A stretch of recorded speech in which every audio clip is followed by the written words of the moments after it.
May kangkong. Kangkong ang ulamin. Yan. Iano ko lang to, yung i-boil sa tubig. Yung lapwa ba. Tapos ng lapwa, parang salad ba, yung gawin ng salad, ganun. Yan. Pagpatuloy, inanda ko na rin yung kamatis. Ito, tsaka ito kasi magpapaksiw din ako ng tilapia. Yan, nakababad pa yung tilapia ko. See, I want to continue this. Katapos isasalad ko na. Okay? Wait lang, konti. I will be back. Mali-mali pang English.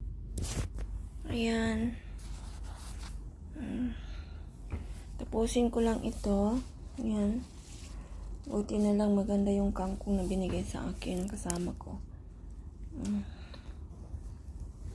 Kasi mura lang ang kangkong dito kaysa Pinas.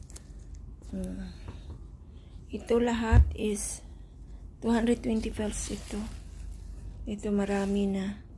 Isang kainan na pwede 2 tao kumain.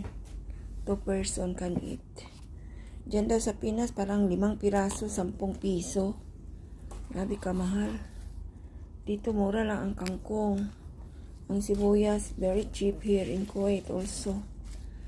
The onions, yeah, onions, garlic, yeah, convert to the piso. Mas mahal, parang mahal na dyan tuloy sa Pinas kaysa dito sa Kuwait. Parang mahal na.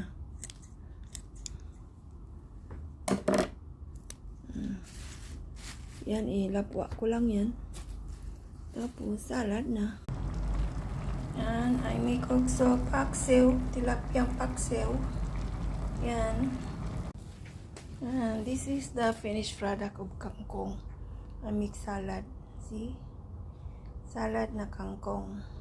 Yan ang kakainin ko ngayong gabi. Gulay lang. So, only vegetable. Yeah. For dinner yani. Nagkuri po tayo kasi wala tayong pera ngayon. Naka-on leave tayo. 2 months. Naka-stay lang sa kwarto.